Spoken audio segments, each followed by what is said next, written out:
Shalom, saudaraku yang dikasihi Tuhan Yesus Kristus. Saya akan sampaikan mengenai perintah dari Bait Suci Sejati. Saudaraku yang dikasihi Tuhan, kalau pada Natal 2020 ini saya menekankan supaya jemaat-jemaat Tuhan sidang mempelai wanita anak domba Allah. Saudara semua yang dikasihi Tuhan, kita semua dikasihi Tuhan, supaya kita mulai belajar menggunakan mulut ini untuk mengucapkan hal-hal yang suci, benar, dan kudus. Saudara, karena nanti pada puncaknya nanti mulut kita teristimewa, mulut tokoh-tokoh akhir zaman yang disebut sebagai 7 bintang yang digenggam di tangan kanan Imam Besar Agung, kitab Wahyu pasal 1 ayat 16. Itu dari mulut mereka nanti akan muncul penghukuman 7 meterai, 7 sangkakala, dan 7 cawan murka Allah.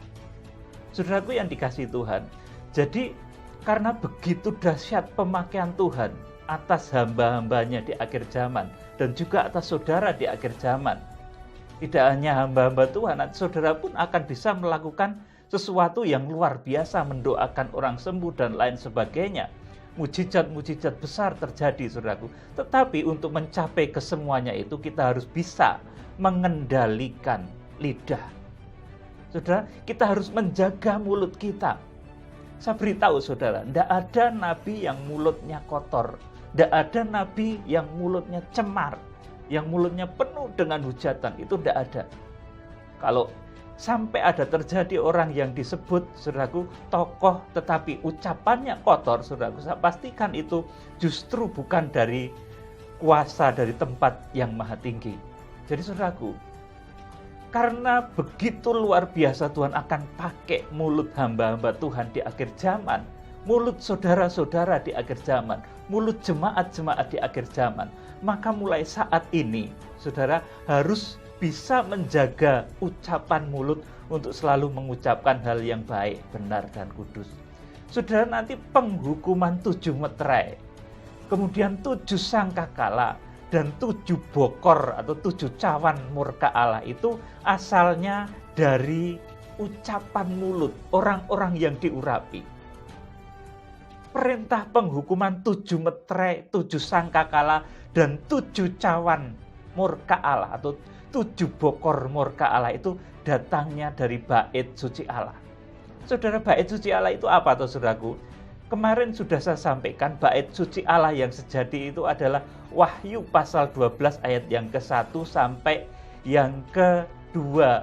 Nampak tanda besar di langit, seorang perempuan berselubungkan matahari, bulan, dan bintang. Saudara, kemudian secara totalnya, saudaraku, Wahyu pasal 12 ayat 1 sampai dengan ayat yang ke-17. Kalau bait suci pada zaman Musa itu ada ruang Maha Kudus, kemudian ruang kudus dan pelataran, maka di Wahyu pasal 12 ini, saudaraku, ada jemaat-jemaat yang terukur rohaninya, menjadi jemaat yang berkualitas ruang Maha Kudus. Itu Wahyu pasal 12 ayat yang ke-5. Itu anak laki-laki yang langsung dibawa lari kepada Allah dan ke tahtanya. Maka wanita itu melahirkan seorang anak laki-laki yang akan menggembalakan segala bangsa dengan gada besi. Tiba-tiba anaknya itu dirampas dan dibawa lari kepada Allah dan ke tahtanya. Ini ruang Maha Kudus dari Wahyu pasal 12. Saudara, kemudian ruang kudusnya adalah perempuan itu lari ke padang gurun selama 1260 hari lamanya. Saudara yang dikasihi Tuhan, jadi ruang kudusnya adalah perempuan yang diungsikan ke padang belantara pengungsian selama 1260 hari lamanya, yang suasananya digambarkan di dalam kitab Wahyu pasal 14 ayat yang ke-1 sampai ayat yang ke-4.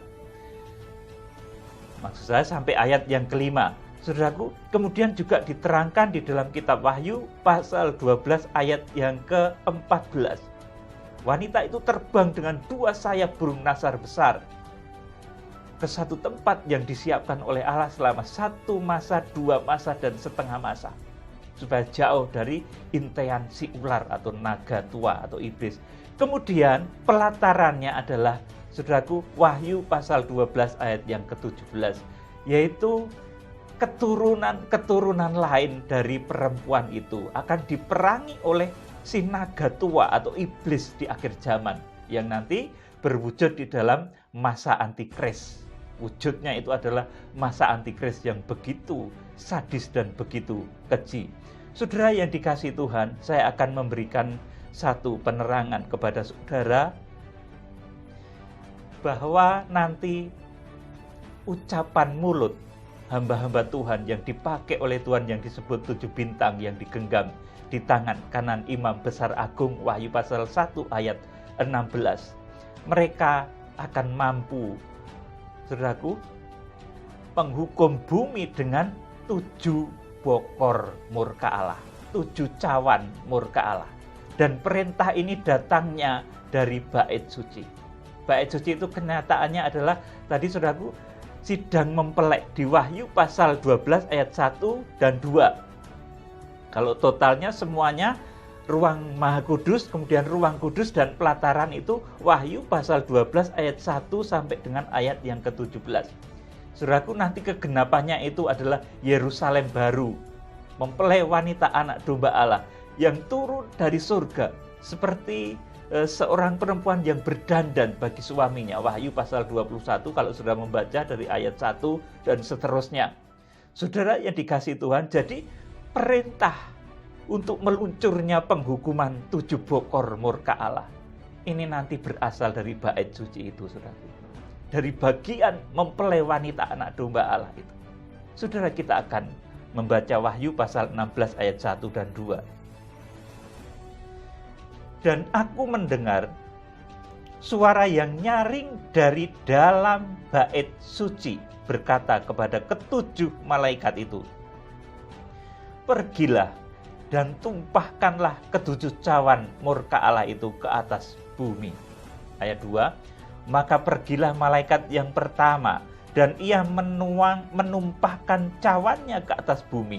Maka timbullah bisul yang jahat dan yang berbahaya pada semua orang yang memakai tanda dari binatang itu dan yang menyembah patungnya.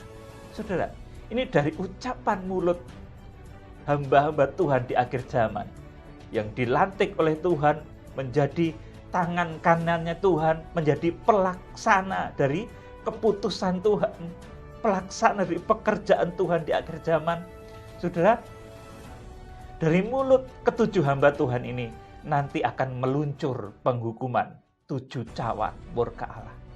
Oleh karena itu mulai saat ini, saudara, baik sebagai jemaat maupun hamba-hamba Tuhan, gunakan mulut ini dengan benar. Biasakan untuk mengucapkan perkataan-perkataan yang baik, benar, kudus, membangun, saudaraku. Jangan menggunakan mulut ini, saudaraku, untuk mengatakan sesuatu yang buruk, kotor, dan najis. Saudara, jadi perintah penghukuman 7 bokor murka Allah. Bahkan sebelumnya kalau saudara membaca di dalam kitab Wahyu pasal 6, pasal 7 dan 8, saudaraku, penghukuman 7 meterai, 7 sangkakala, itu juga datangnya dari bait suci. Saudaraku, yang saat itu bait suci belum sempurna, nanti sempurnanya di Wahyu pasal 12 itu. Saudaraku, jadi dari dalam bait suci, dari tengah-tengah orang-orang yang terpilih, orang-orang yang bisa mengendalikan lidahnya, nanti akan meluncur penghukuman kepada bumi ini. Luar biasa sekali, saudaraku. Jadi penghukuman 7 meterai, 7 sangkakala, kemudian 7 cawan murka Allah ini meluncur dari ucapan mulut hamba-hamba Tuhan yang diurapi di akhir zaman. Seperti 10 tulah di Mesir itu meluncur dari ucapan kata Musa. Saudara yang dikasihi Tuhan, seperti juga, saudaraku, ketika Elia menghentikan hujan 3,5 tahun di depan Raja Ahab. Seperti itu. Saudaraku, jadi untuk menjadikan mulut ini memiliki kuasa. Kuasa yang menyembuhkan, saudaraku, kuasa yang memberkati. Itu kita perlu melatih sejak sekarang ini. Menggunakan mulut ini untuk mengatakan hal-hal yang baik, benar, mulia, dan kudus. Jangan gunakan mulut ini untuk sesuatu yang tidak baik dan tidak benar. Saudara, jadi dari bait suci sejati yang wujudnya adalah sidang mempelai wanita anak domba Allah, gereja yang bersatu dari segala bangsa, suku, bahasa, yang bisa mengendalikan lidahnya ini nanti, saudaraku. Nanti penghukuman atas bumi ini nanti diberikan, saudaraku, oleh Tuhan. Mandat penghukuman atas bumi yang wujudnya adalah 7 meterai, 7 sangkakala, dan 7 bokor. Ini, saudaraku, perintah ini berasal dari bait suci, dan nanti yang menjadi pelaksana adalah mulut dari hamba-hamba Tuhan yang disebut sebagai 7 bintang yang digenggam di tangan kanan Imam Besar Agung. Saudaraku, oleh karena itu, sejak sekarang kita hendaknya mengendalikan mulut untuk selalu mengatakan hal-hal yang baik, benar, dan kudus. Saudaraku, karena mulut kita akan dipakai oleh Tuhan untuk sesuatu yang luar biasa di akhir zaman ini. Saudara, di lain pihak, nanti perintah kekejian, saudaraku, perintah dari bait Allah yang lahiriah, bait Allah yang diduduki oleh pembinasa keji, ini juga mengeluarkan perintah penyiksaan yang teramat pedih, yang nanti juga munculnya dari bait suci yang lahiriah, yang dikuasai oleh antikris di akhir zaman, sesuai dengan yang ditulis dalam 2 Tesalonika 2 ayat 3 dan 4, kemudian juga Daniel pasal 9 ayat 27, kemudian Matius pasal 24 ayat yang ke-15. Saudara, nanti di sana pembinasa keji itu akan berdiri di bait Allah. Pendurhaka itu akan menyatakan diri sebagai Allah, sebagai sesembahan. Pada saat itu nanti perintah kekejian, penyiksaan yang begitu luar biasa atas muka bumi ini nanti terjadi. Itu yang disebut sebagai masa antikris, yang lamanya adalah 42 bulan. Saudara yang dikasihi Tuhan Yesus Kristus, mari kita baca 2 Tesalonika 2 ayat 3 dan 4. Ini dari bait Allah yang lahiriah yang diduduki oleh antikris, nanti juga keluar perintah kekejian. Oleh karena itu, kita dari sekarang jangan mengucapkan hal yang keji dengan mulut ini. Karena ini nanti kebiasaan antikris yang mengucapkan hujat, sumpah serapah, dan lain sebagainya. Itu nanti ketika dia berkuasa, dia akan mengeluarkan perintah kekejian. Saudara, kita akan membaca 2 Tesalonika 2 ayat 3-4. Janganlah kamu memberi dirimu disesatkan orang dengan cara bagaimanapun juga. Sebab sebelum hari itu haruslah datang dahulu murtad, dan haruslah dinyatakan dahulu manusia durhaka yang harus binasa, yaitu lawan yang meninggikan diri di atas segala yang disebut atau yang disembah sebagai Allah. Bahkan ia duduk di bait Allah dan menyatakan diri sebagai Allah. Perhatikan, ini antikris. Ini pembinasa keji di akhir zaman yang dinubuatkan dalam Daniel pasal 9 ayat 27. Pada pertengahan 7 masa itu, pembinasa keji ini akan muncul. Sesuai juga dengan apa yang ditulis dalam Injil Matius pasal 24 ayat yang ke-15. Ketika pembinasa itu berdiri di bait suci, maka orang di Yudea harus melarikan diri ke pegunungan, dan seterusnya. Saudaraku, jadi antikris itu di akhir zaman, saudaraku, dia akan meninggikan diri atas segala sesuatu yang disebut atau yang disembah sebagai Allah. Bahkan ia duduk di bait Allah dan menyatakan diri sebagai Allah. Saudaraku, di satu pihak tadi, saudaraku, orang-orang yang berhasil mengendalikan mulutnya dengan benar, mulutnya mengatakan sesuatu yang suci, benar, baik, dan kudus, mereka akan dipakai untuk menghukum bumi dengan hukuman 7 meterai, 7 sangkakala, dan 7 cawan murka Allah. Saudaraku, di lain pihak, saudaraku, orang-orang yang terbiasa mengeluarkan umpatan, cacian, sumpah serapah, kekejian, saudaraku, nanti puncaknya di masa antikris itu bait Allah yang jasmani, yang dikuasai oleh antikris di akhir zaman, nanti dari sana akan muncul perintah kekejian, perintah penyiksaan yang teramat pedih. Nanti muncul pada bait suci lahiriah yang diduduki oleh antikris, sesuai dengan tertulis dalam Matius pasal 24 ayat yang ke-15, sesuai dengan Daniel pasal 9 ayat 27, sesuai dengan 2 Tesalonika 2 ayat 3 sampai 4. Saudara yang dikasihi Tuhan, jadi dari mulut yang penuh hujat, dari mulut yang penuh kesombongan, dari mulut yang penuh kata-kata kotor, itu nanti akan muncul akhirnya, saudaraku, satu perintah kekejian yang asalnya itu bukan dari tempat yang asing, itu dari tempat yang, saudaraku, yang seolah-olah bagus, tempatnya bait suci juga. Pembinasa keji, pendurhaka itu akan duduk di bait Allah dan menyatakan diri sebagai Allah. Dan nanti perintah pembinasaan itu akan muncul dari sana. Saudara tahu ketika perintah pembinasaan terhadap bayi-bayi ketika Yesus lahir, bayi yang berumur 2 tahun ke bawah itu diperintahkan supaya dibunuh. Saudaraku, itu perintahnya Herodes, perintah yang amat keji. Nanti di akhir zaman juga seperti itu.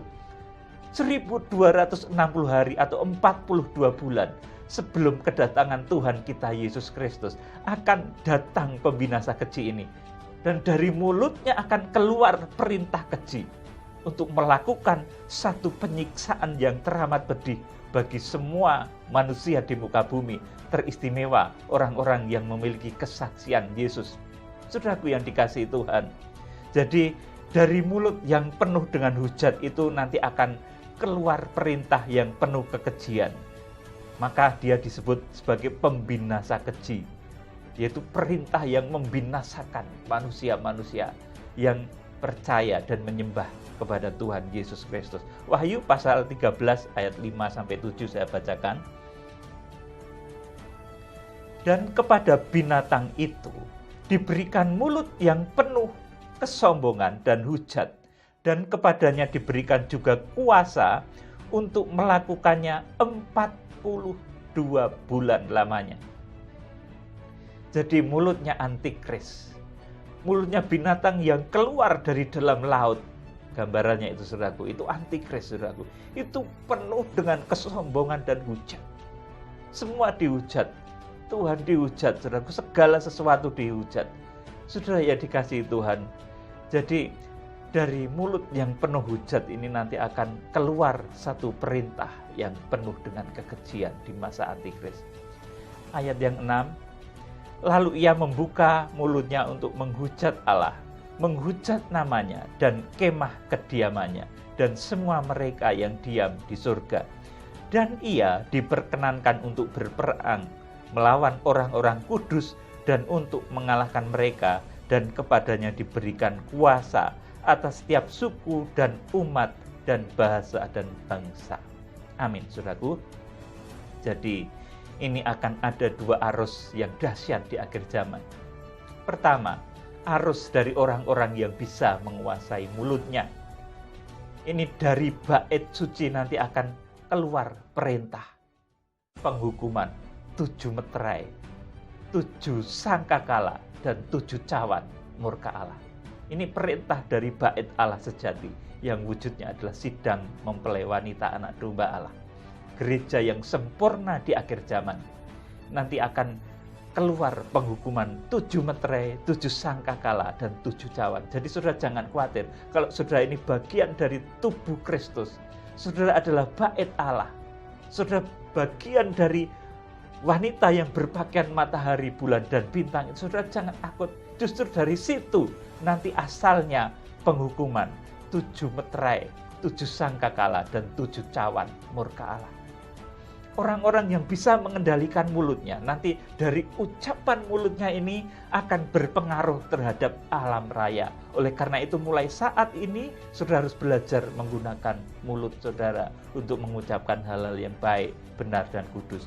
Kemudian di pihak lain, dari bait suci lahiriah yang diduduki oleh antikris, nanti juga akan keluar perintah penyiksaan yang teramat pedih, yang lamanya adalah 42 bulan. Sampai disebut bahwa antikris itu namanya adalah si pembinasa keji. Daniel pasal 9 ayat 27, Matius pasal 24 ayat yang ke-15, kemudian juga 2 Tesalonika 2 ayat 3 sampai 4 tadi. Saudara, jadi biasakan mulai saat ini menggunakan mulut ini untuk mengatakan hal-hal yang baik, kemudian yang benar dan yang kudus. Saudara, nanti akan dipakai oleh Tuhan, bisa mendoakan orang sembuh, saudaraku. Saudara, mengandung kuasa yang luar biasa. Mendoakan, menyembuhkan orang itu nggak harus dekat, saudaraku. Jarak jauh itu bisa. Sebut namanya, didoakan, bisa sembuh, saudaraku. Jadi saudaraku yang dikasihi Tuhan, Tuhan itu sangat luar biasa, sangat dahsyat. Jadi melalui ucapan mulut kita yang terlatih mulai saat ini, kita akan dipakai oleh Tuhan untuk menggenapi rencananya. Salam penuaian, Tuhan Yesus Kristus, Imam Besar Agung, memberkati saudara. Haleluya. Amin.